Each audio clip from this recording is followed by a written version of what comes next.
विमान ने गति पकड़ी और एक झटके के साथ जमीन छोड़ दी। कुछ ही पलों में बादलों के ऊपर पहुंचकर स्थिर हो गया। पर मेरा मन इतनी आसानी से कहाँ स्थिर होने वाला था। रह रहकर पापा का कुछ कहने को आकुल चेहरा आंखों के आगे घूम जाता। तबीयत तो पापा की 2 महीने से खराब थी, पर पिछले 4-5 दिनों से जब फोन करो तब यही जवाब मिलता कि पापा बात करने की स्थिति में नहीं हैं।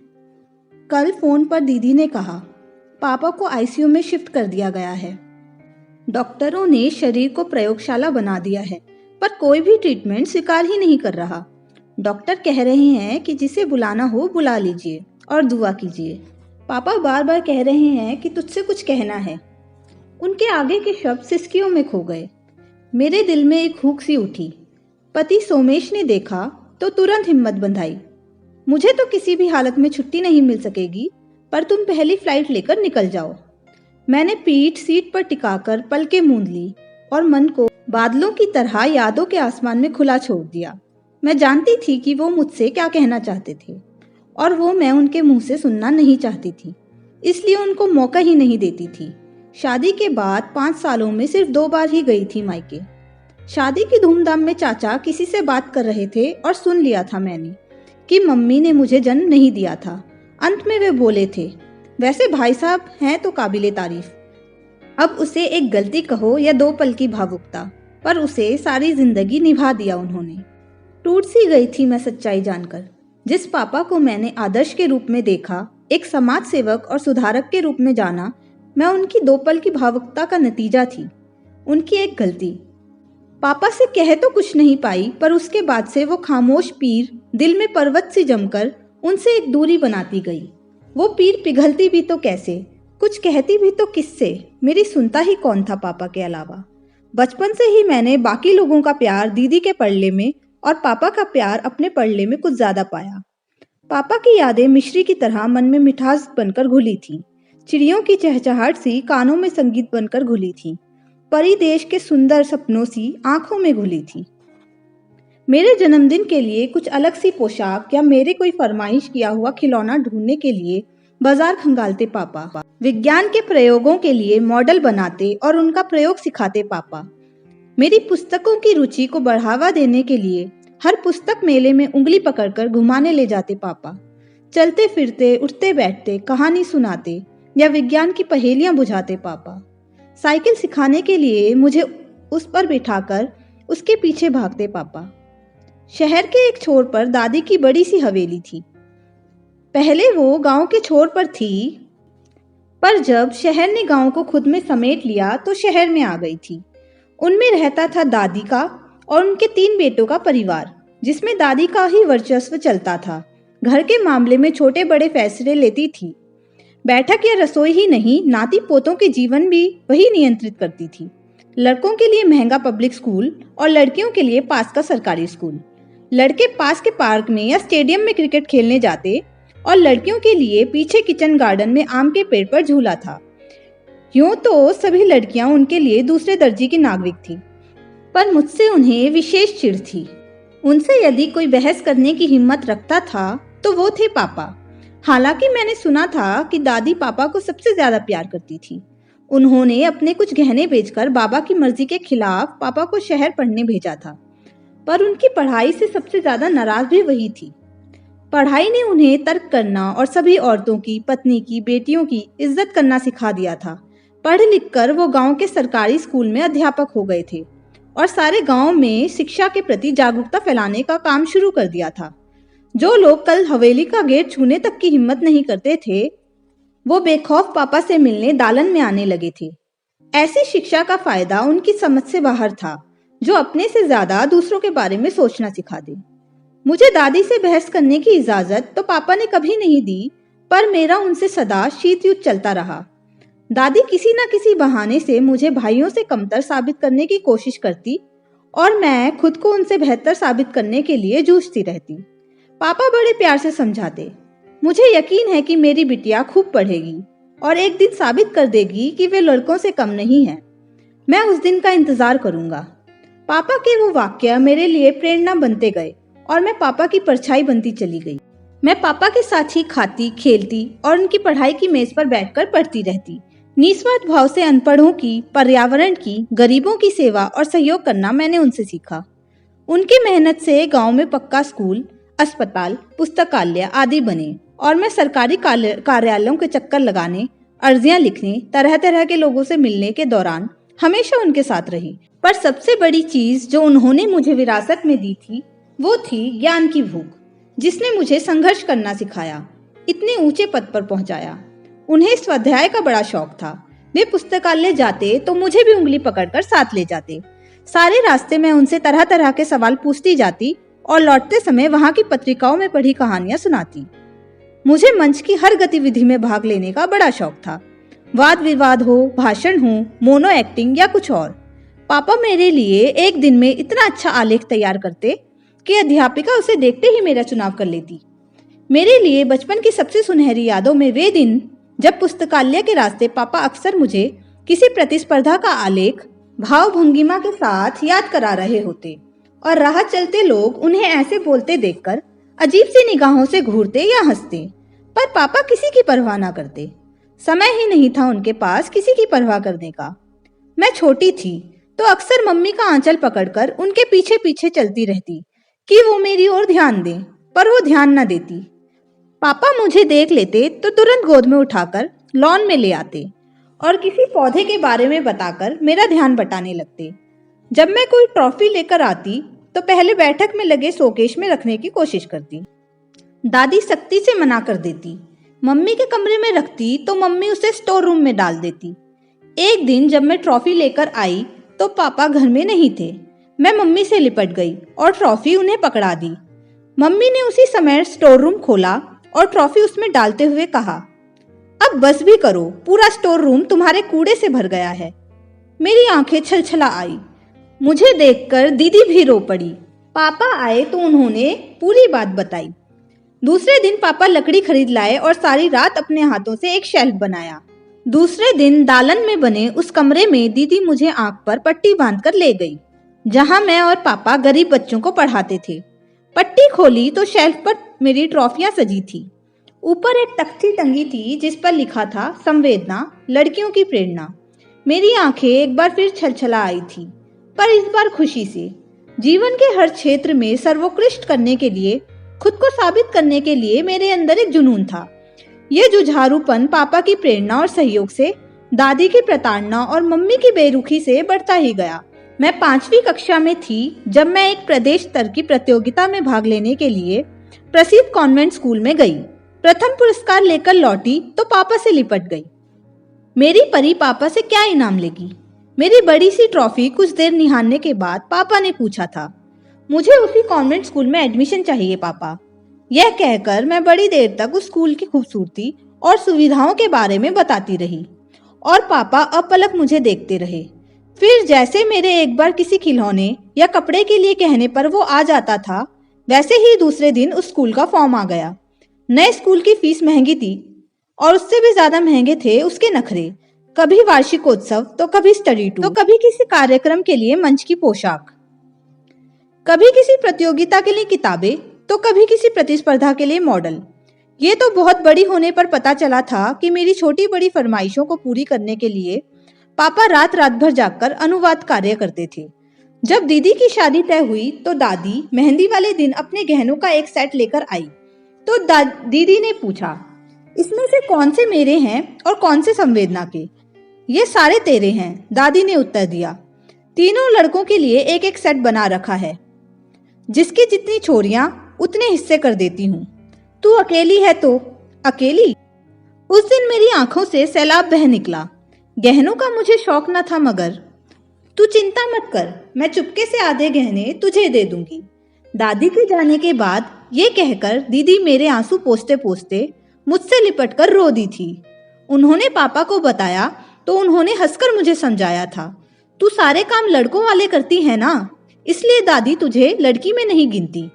समय का पहिया घूमता रहा। मैंने 10वीं में ही तय कर लिया था कि मुझे डॉक्टर बनना है।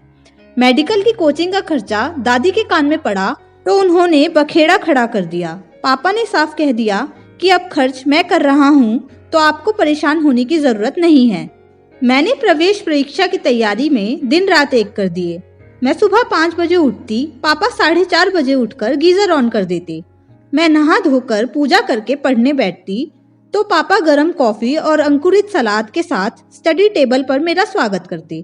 हमारी तपस्या प्रखर होती गई और वरदान बढ़े। पहले मैंने मेडिकल की प्रवेश परीक्षा में टॉप किया, फिर मेडिकल में, फिर सर्जन की विशेष योग्यता में और अंतिम वर्ष कैंपस इंटरव्यू में ही मेरा चयन दिल्ली के प्रख्यात हॉस्पिटल में हो गया। पहली कमाई पापा के हाथ पर रखकर मैं खुशी के आंसू खूब रोई थी। उनके कहने पर ही उन पैसों से सारे परिवार के लिए उपहार लाई। पर महंगी पश्मीना शॉल को देखकर दादी ठंडी सांसें भरकर बोली, 4 दिनों की चांदनी है, नहाए लो, शादी के बाद तो अपने ससुराल वालों को ही देवेगी। छोरी तो छोरी ही ठहरी। कॉन्वेंट स्कूल ने मुझे ज्ञान के साथ साथ वो स्मार्टनेस भी दी थी, जिसके कारण मेडिकल कॉलेज में बहुत से लोगों ने मुझे प्रशस्ति भरी नजरों से देखा।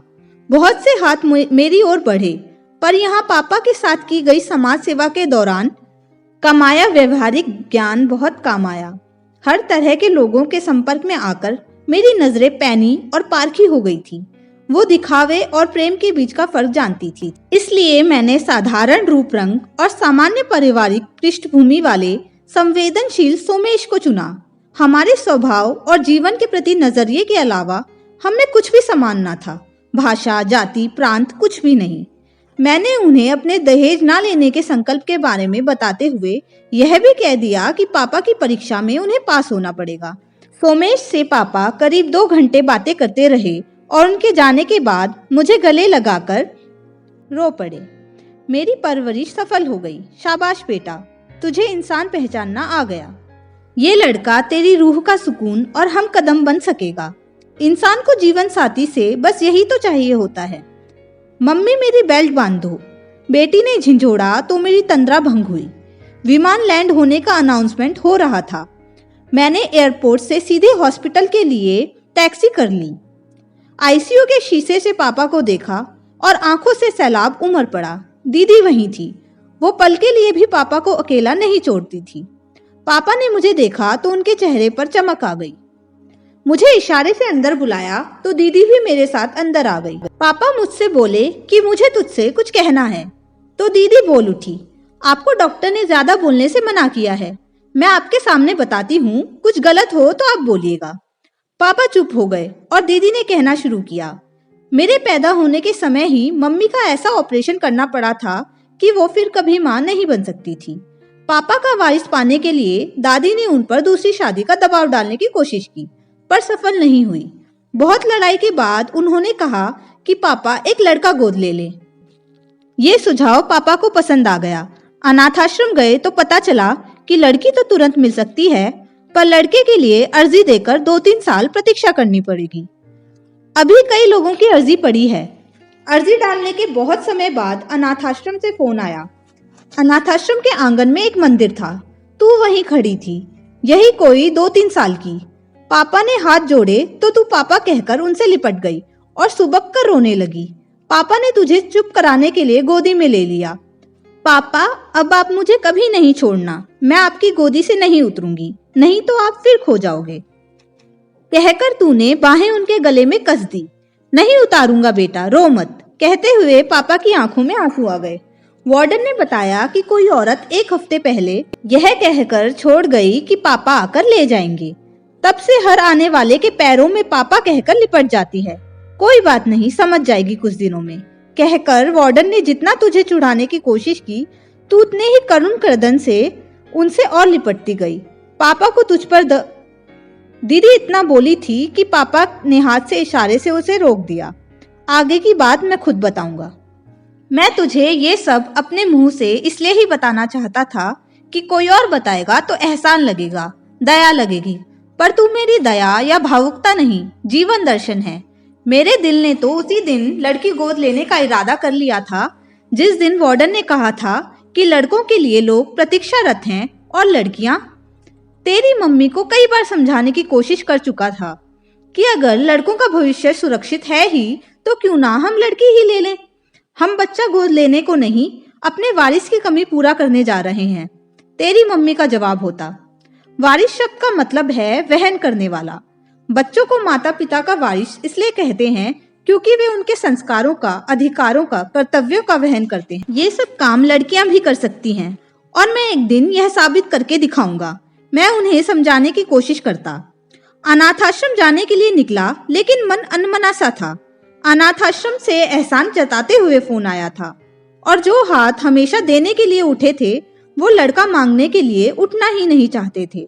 वहां मंदिर देखा तो हाथ खुद ब खुद जुड़ गए और ईश्वर ने तुरंत मेरी समस्या का समाधान कर दिया। वह मैंने एक निर्णय ले लिया। तुझे गोद लेकर लौटा तो तेरी दादी आरती लेकर इंतजार कर रही थी। उन्होंने पूछा कि लड़का कहाँ है, तो मैंने कहा उसे कोई जरूरतमंद ले गया और मैं किसी और जरूरतमंद को ले आया हूँ। जो बच्ची श्रद्धा भरे मन से हाथ जोड़ते समय पापा बोलकर लिपट गई, वो ईश्वर का वरदान है। मैं इसे नहीं छोड़ सकता था। हाँ, अगर किसी दिन कोई बेसहारा लड़का मिल गया तो मैं उसे भी अपना लूंगा। पापा बोल रहे थे और मेरी आंखों से हिमालय से जमी पीर पावन गंगा बनकर बह चली थी। काश मैं पापा की बात पहले सुन लेती तो इतने साल इस टीस के साथ तो ना बिताती कि मेरे पापा की नीयत में कभी खोट आई थी। ईश्वर का लाख लाख शुक्र था कि पापा को पता नहीं चला कि मैंने कभी उन पर संदेह किया था। तभी डॉक्टर आ गए और मैं आंसू पोंछते हुए डॉक्टर को अपना परिचय देकर उनसे विचार विमर्श करने लगी। उनके जाने के बाद दीदी मुझे एक किनारे ले गई।